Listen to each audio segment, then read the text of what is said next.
Most people think attachment styles come from big, dramatic experiences. But avoidant attachment usually doesn't start with trauma. It starts with something much quieter: repeated emotional mismatches.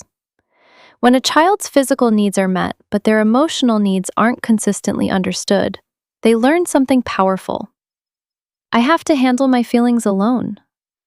Comfort might come sometimes, but not when it matters most.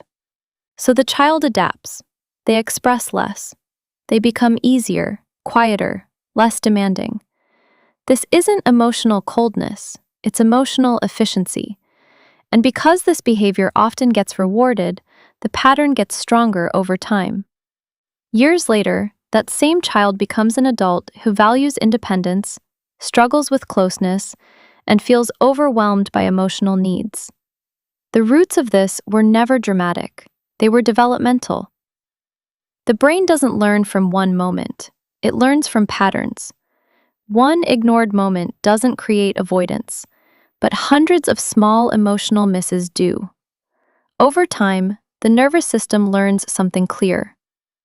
Reaching out doesn't work. So instead, the child learns, if I don't need anything, I stay safe.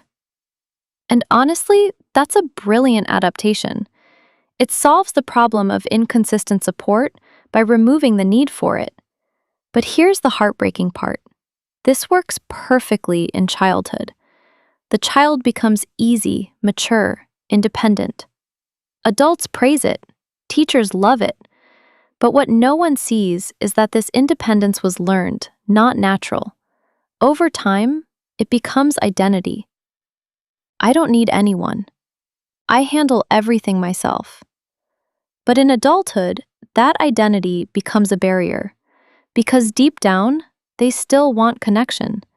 They just don't know how to reach for it anymore.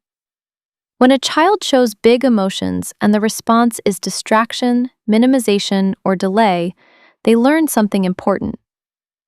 When I feel, I lose connection. So next time, they feel less. When independence is pushed too early, the child doesn't become strong. They become alone.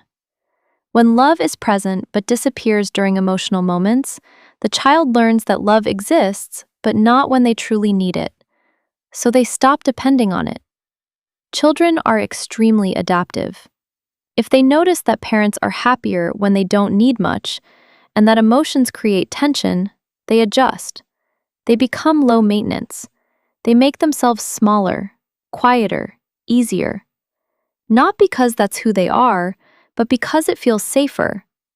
Instead of learning, I matter because I exist, they learn, I matter because of what I do. So they achieve more, perform better, act stronger. But inside, they feel unseen. They become experts at reading the room. They think before expressing anything. They calculate whether it's safe to feel. Instead of expressing freely, they observe and adjust.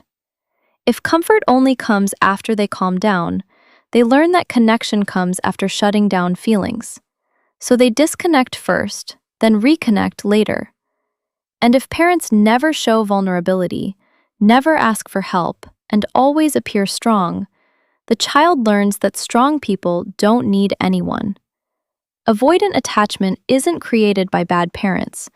It's created by small, repeated patterns that slowly teach a child, you're on your own emotionally. And the truth is, these patterns often come from love, just expressed in the wrong way. If you understand this, you can start to see the pattern clearly. And once you see it, you can change it. Subscribe to JD Weekly for more real insights that help you understand yourself and others better.